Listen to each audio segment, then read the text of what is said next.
living in nature is, listening to the birds and looking at the trees and the clouds and appreciate it. Appreciate Being grateful.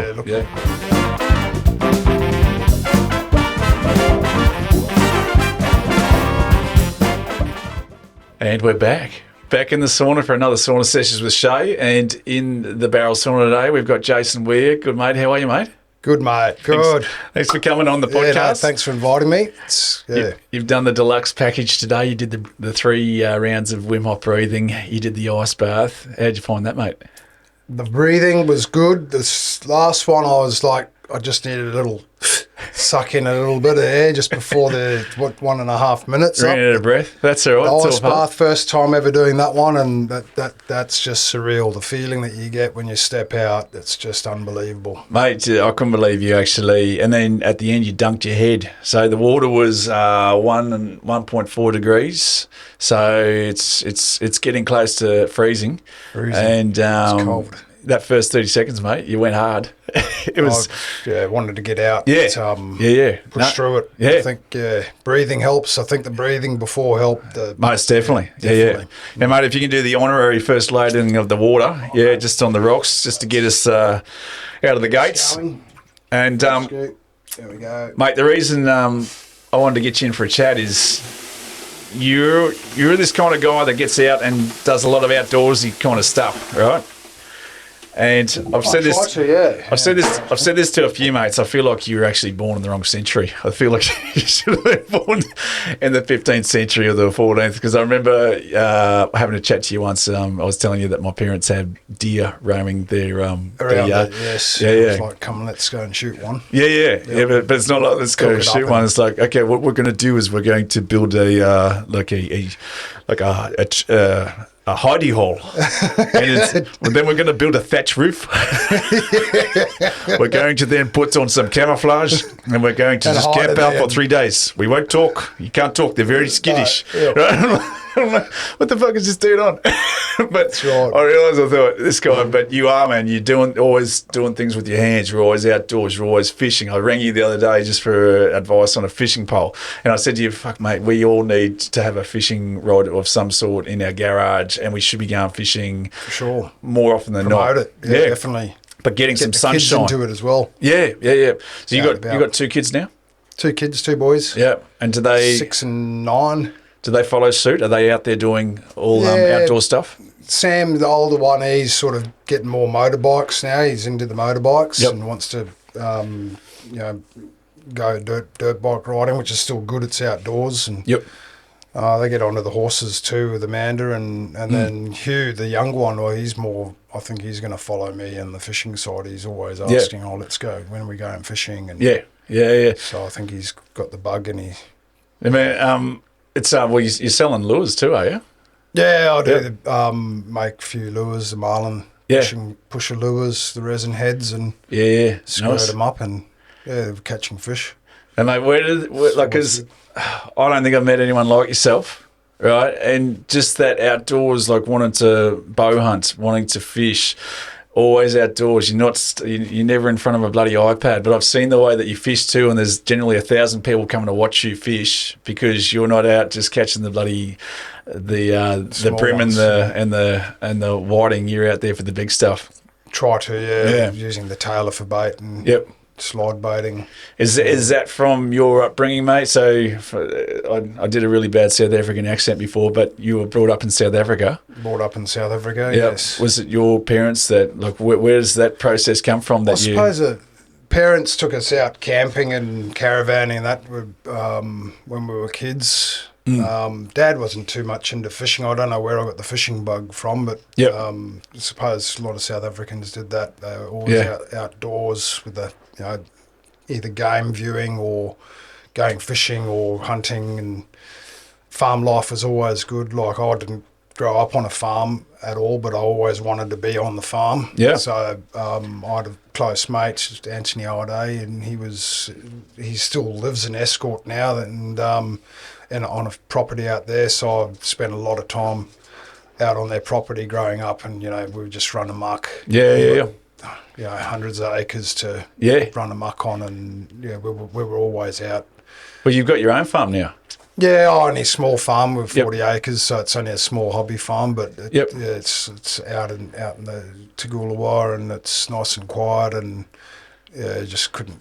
I could never see you living in the city though, mate. I just don't see that as being your backyard. It's always got to be out with nature. Do you get quite skittish if you're not out, like flicking a line, or out, riding a trail bike, or just outdoors? Yeah, it sort of plays on your mind, like to getting. I still have a computer that I've got to do my day-to-day work on and things like that, but.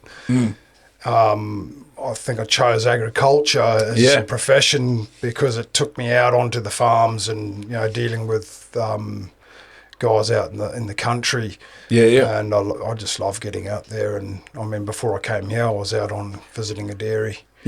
Around Oakey, so I left them and we met up with you and did the breathing, which is really cool.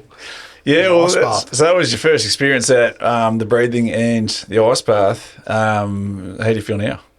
Oh, it's great. I just feel on top of the world. You still feel like cold in the extremities?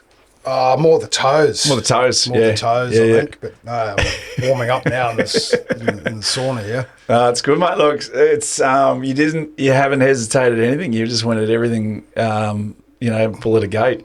Give it a go? Mate, is that like, because even just coming on the podcast, a lot of people are very hesitant. It's like, shit, I don't want to, shame myself off and bloody profile and no shirt and all this. And you just don't seem to give a shit about that either. Is this something you just like want to give everything a crack? Definitely everything, give it a crack first time, Otherwise, what's what do we live for? You got to give it a go. That's it. I think, anyway. I totally agree, mate. Yeah.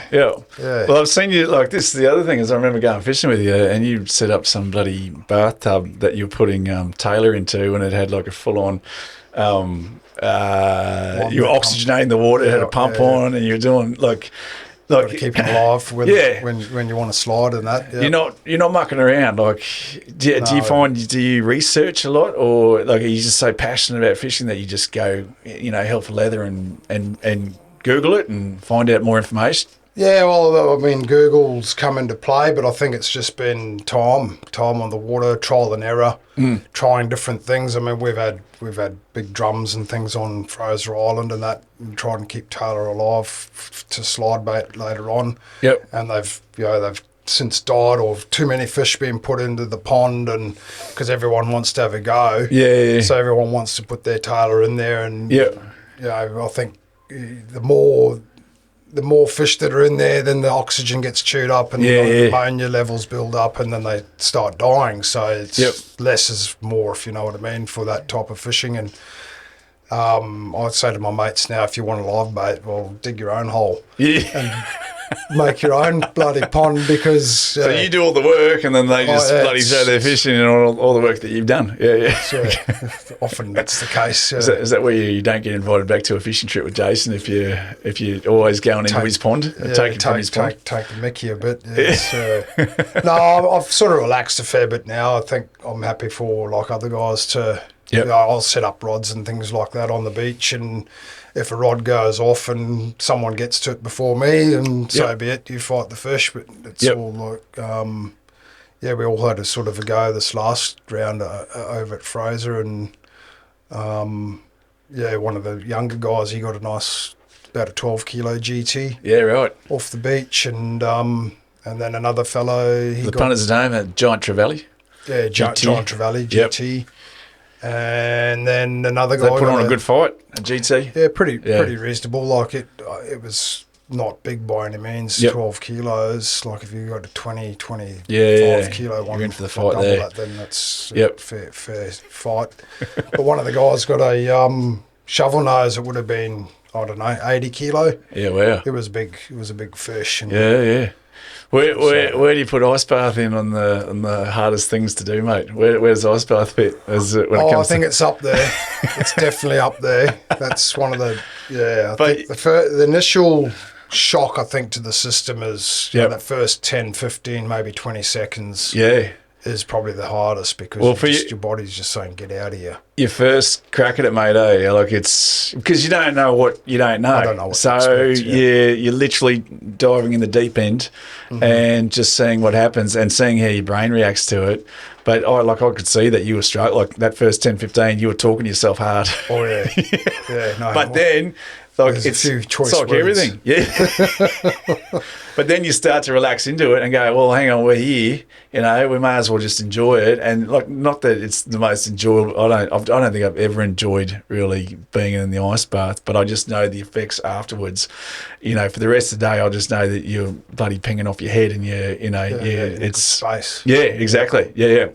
But even if you're in if you're not having the best day, it can whack you out of that and get you into a headspace where it's like, fuck it, let's just take on the world. Let's go. Yep. You know? Yeah. So it's got, I just think the benefits outweigh the negatives. So it's, It's only 2 minutes. Yeah. It's 2 minutes of your day. That's it. Short period. That's it for that. Put yourself through a bit of, Yeah.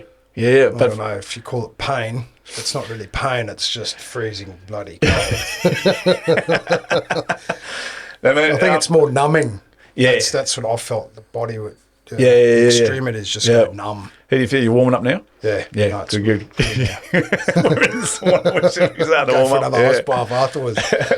And mate, what other outdoor stuff you doing? Like, are you doing a bit of crossbow stuff or? Yeah, I haven't done the bow for a while. Yep. I pick it up every now and again and have a bit of a shot, but Yep. it's just finding the time now with kids and stuff. It's before kids had a lot more time to do all that sort of stuff. But yeah, a little bit of hunting with a rifle every now and again. Yep. And I don't hunt just for the fun. Like No. Turn it into boerewors, or we make woest or beer sticks, which I've got to give you a beer stick. Yeah. Love a beer stick. Yeah. Yep. So it's venison, is it? Yeah, venison, pork, and beef. Okay. Yeah. So, that's the other thing homemade. too. So you're doing it responsibly. You're not just going out and killing for the sake of killing. No. You're killing because you then go home and put it in the chest freezer, or you make it into, as you said, boerewors. Yeah. For the non-South Africans home, what's it? Boerewors is big twirly sausage, isn't it? Coiled sausage. Yeah. Or Cumberland sausage, the pommies might call it. Yeah. Have it on just a big coiled up sausage, a lot of coriander. Yep. As in coriander seed, not the leaf. Yep.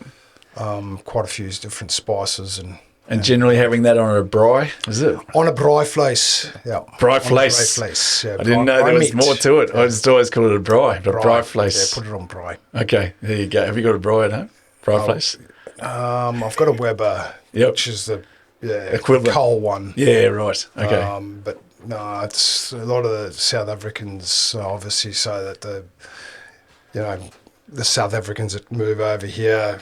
Yep. Converted onto gas, and cooking on gas is not the same, and it's not. No, it's not. No. Well, I've got the pellet smoker, and it's ease, so you can set and forget, and you can go do other stuff. It still cooks nicely, but I think that you can't beat actually feeding a fire like hickory or pecan or something in there to get that smell throughout the meat. So meat, exactly. Yeah. So when you have you got a target in mind? If you go out shooting, are you like, okay, I need to bring back this much venison for the family for 6 months, or when you go fishing, you bring back food for how long? How long is it usually sitting in the freezer for? Oh well, fresh is best, of course. So after a fishing expedition or something like that, I'll try and eat as much fish fresh as we possibly can, and then the rest gets cryovacked and put in the freezer. And normally it's 6 to 8 months. Yeah, right. It's about the longest you probably want to have it. You can probably go out to 12 months. It starts getting freezer burns and stuff. Yeah, with the cryovacking, because you've removed all the air and that, it holds a lot better. Yeah. But 12 any longer than 12 months is probably starting to turn. Yeah. Okay. Want to eat it. How many chest freezers you got at home that have got all the? I've got one for the bait. Then I've got 1, 2, and 2 chest freezers, and then we've got the fridge with the freezer on the bottom too. And now you've got to buy another one for the ice bathing. Yeah, I think. Or convert one of them at home. Yeah, I don't know what that'd be like, mate, sitting in a bloody bait freezer. That. Right, a bit smelly, I think. Yeah. It's smelling nothing like a pilchard. You pull yourself out and you smell like a pilch and you can't feel yourself. Nothing worse, mate. Yeah. No. Mate, what would be what's been some of the dream trips that you've been on that if you could bottle the water, and give everyone a taste, it'd just be amazing. What's some of the best I love trips? Fraser.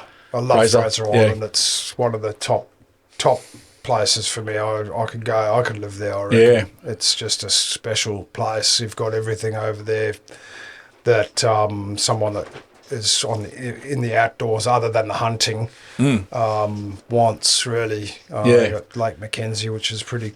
It's just an awesome lake, crystal clear water, white sands. Yeah. Just beautiful in the middle of Fraser, and then you've got obviously the western side of the beach island, which is the bay side, which is nice and flat, calm. Yep. When there's a southeasterly blowing, and then you've got obviously the eastern beach and Surf beach. Yeah. But you've done one more thing than I have over there, and that's go all the way up to the lighthouse. Yeah, I have. Yeah, that was. I haven't been up there yet. That was. To get up there. I never take that for granted, that trip, because that was pretty special. So we stayed up in the lighthouse there, and then I think at the time too, you couldn't actually get past that. Like, there's a point where you couldn't go, but obviously we were up there filming, and the guy that we were there to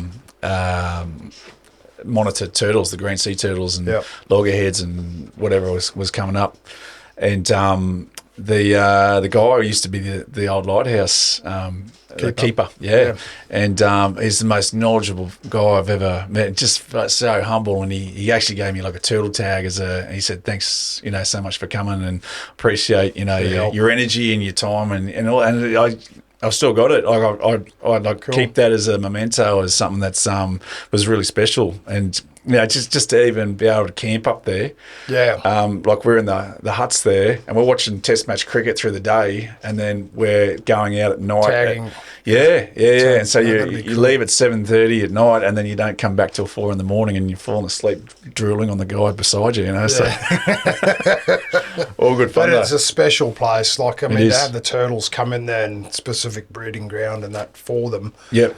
And then they've got another one further up. I think it's Bagara.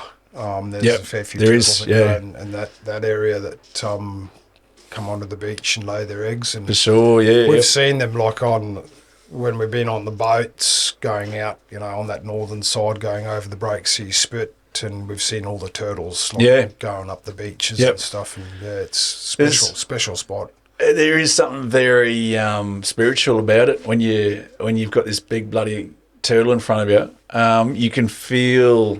And everyone feels the same thing, and they're very grateful for the moment to be present. Yeah, and you can't quite put your finger on what it is, but there is something so gracious and special about these big turtles. And that, like, if their shells could talk, like the stories, because they've been around for a long time, but there is just an energy exuding from these animals that everyone picks up on, and there's no negativity from people. Everyone's got a smile on their face, and everyone's just so blessed to be there. So it's a very special place, I think, for sure.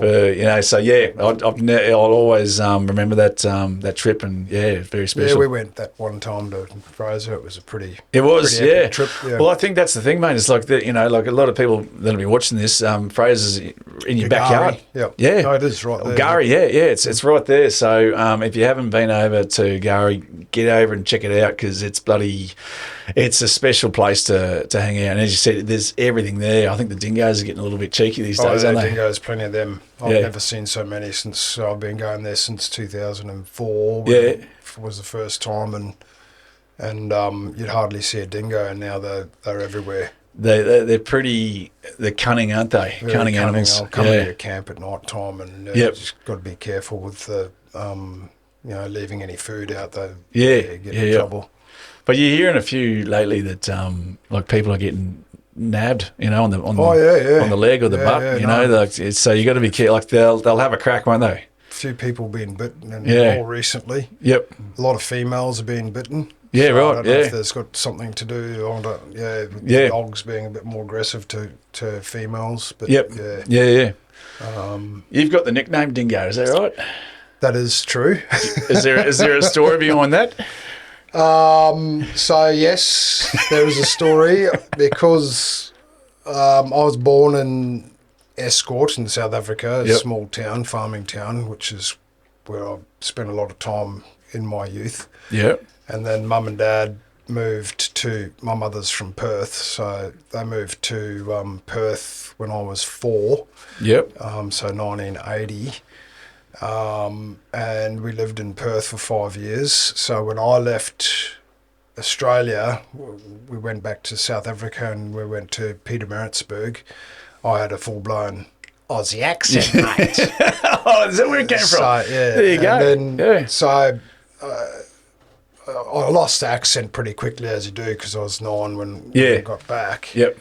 But because of that link and my Yeah. mother being Australian, a couple of the guys from school started calling me Dingo. And There you go. it just stuck. Yeah, because at that age, you just pick up the accent pretty quickly, don't you? Yeah. Yeah, you're like a sponge. And then coming back, I sort of lost It's a mix. it's a bit of a mixed Yeah. accent. Like people think, oh, I'm a Kiwi or... Right. There so- you go. Yeah, no, interesting at that age. Well, I don't know. I can when you came over to Australia, so you went back to South Africa. How many years before you came back and landed in Australia, and then you stayed? Because I remember actually probably going out with you the first couple of days that you were in town. Yeah, so that was after university, went to the UK for a few years, and then, as most South Africans did, and then I thought, oh, it's too cold over here. And Yep. I don't want to be getting in ice baths over there too much. And Yep. so came back to Australia. Mum and Dad had moved back to Perth Yep. in 2000. I spent about 3 months with them, and then I came over to the East Coast. I was supposed to end up going over to New Zealand and Yeah. the US and back Doing to a bit the of a UK, tour. and I just said, no, I'm not leaving Australia. It's Really? too Yeah. good. Yeah. Did a bit of travel up the East Coast, and I think that's when I met you. Yep. When I came to visit Duncan up in Brisbane, and I see. You started Sydney or Melbourne? yeah, flew into Sydney, Yep. and then I spent a bit of time with Duncan's sister, and Yep. then Yep. and then flew up to see Duncan, and Yeah, nice, mate. then that's he was living in I think New Farm or something. New Farm, Brisbane. time, yeah. Yeah. Well, then we were hanging out a bit because, Yeah. I think I've been mates with Duncan now for 20 years or so. Yeah. But I think you were living in Noosa. yeah, that's then, probably so- right. Yeah. So it was a long trip down, but always any excuse to come down to Brizzy, but also an excuse to come up to Noosa. Come up, for sure. Yeah, I yeah, think that's where we come up to Noosa.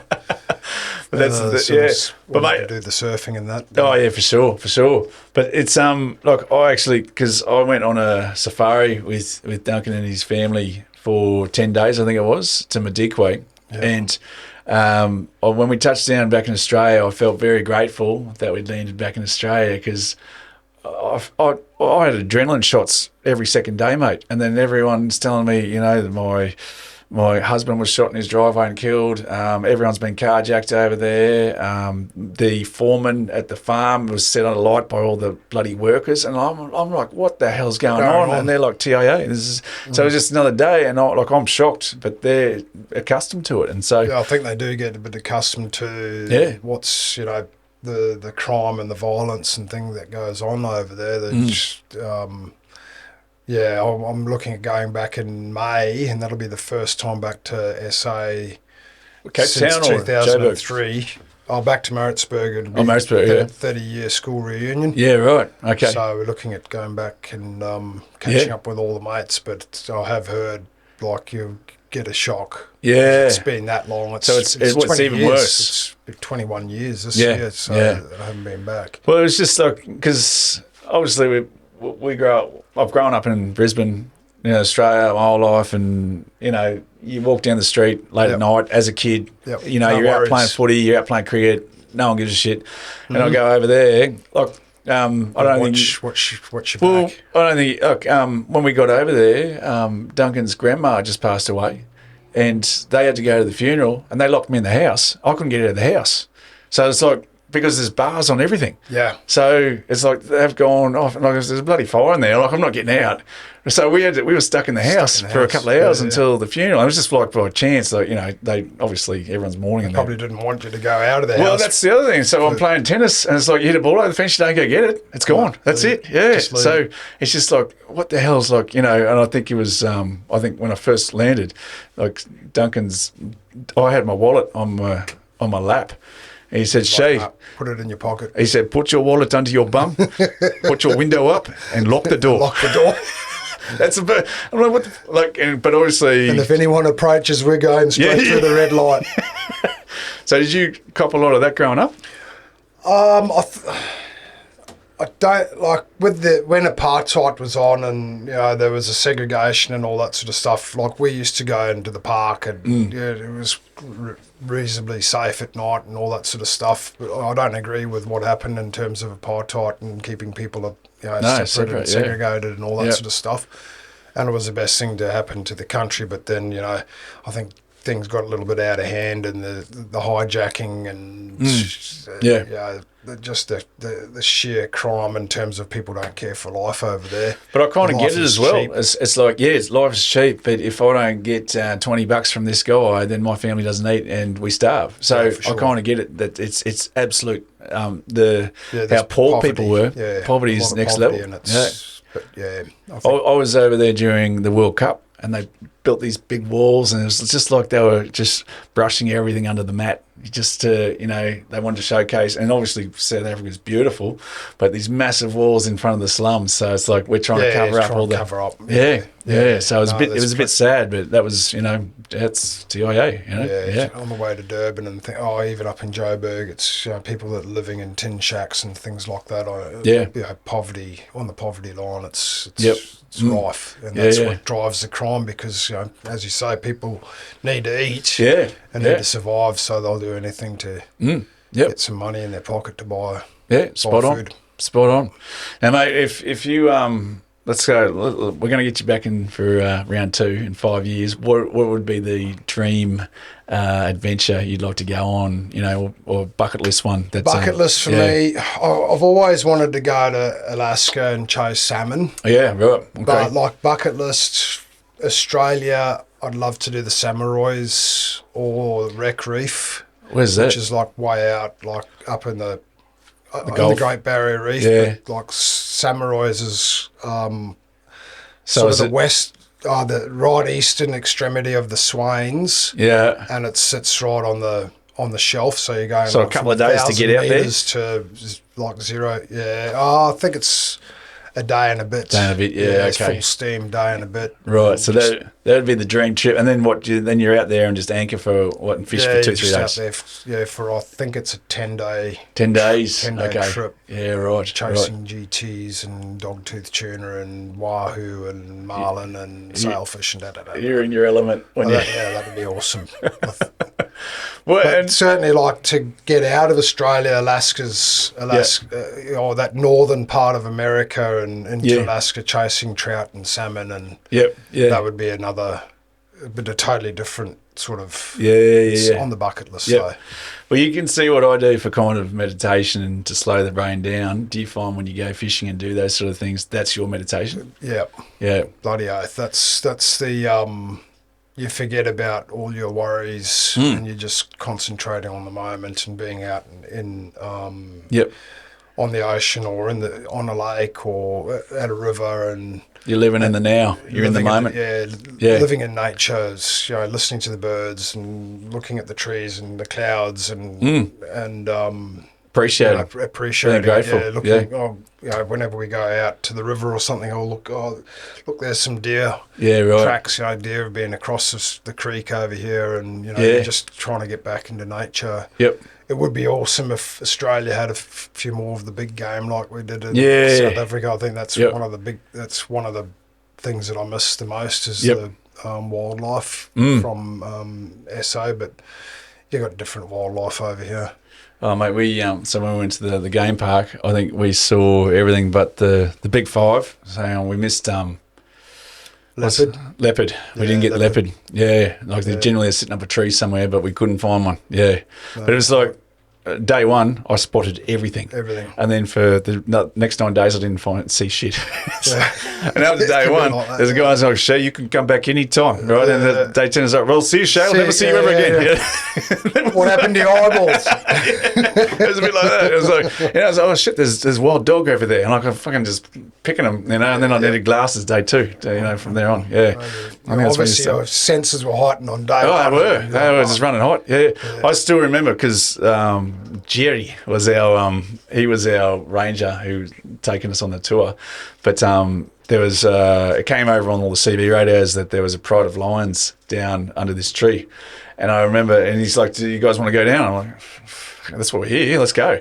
So we went down, and I remember being parked, and they just walked in front of us along the path.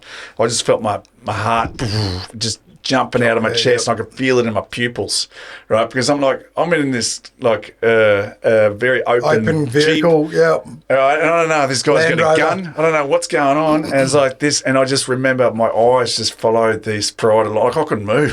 Yeah, you don't want to move just in case. It's my first experience. I don't know what to expect, but these things are just lethal weapons, and you just know that you don't want to get them. But obviously, he knows what's going on. Yeah. I think the only time we got in a bit of strife was one of the ladies on she was like part of our group. She had a phone, and she had it on the tin of the Jeep on the floor. On its side, vibrating.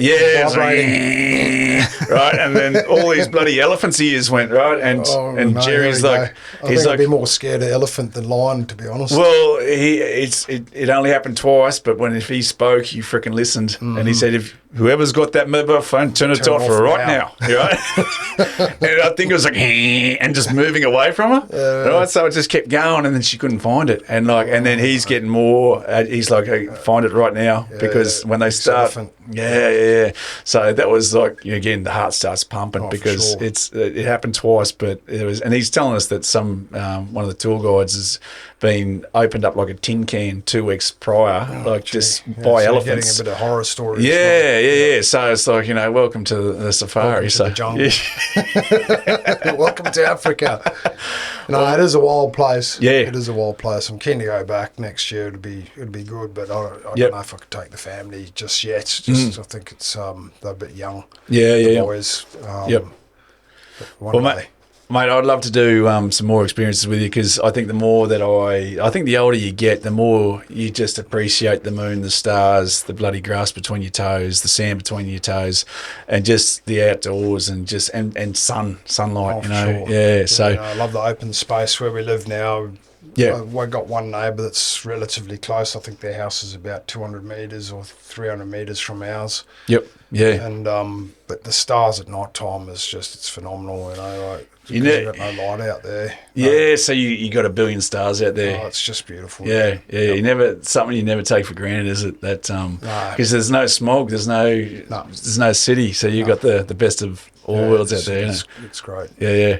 Hey mate, I appreciate you coming in and actually giving it, because I actually didn't think you'd do the deluxe package. I thought you may just do the sauna and that's it. Did the sauna, but you did everything. You did the 3 rounds of bloody Wim Hof, straight into the ice bath for a couple of minutes at 1 degrees, and then in the sauna. And we're just about to finish up the round with a full-on sauna. We're going to close the door, take all the electronics out of here, and get stuck in. So, mate, appreciate you. Love you. Thanks, man. Love you too, man. Thanks, bud. All right, guys. If you like that episode, check out the other episodes of Sauna Sessions with Shay, and don't forget to subscribe to the channel, and we'll see you for the next one.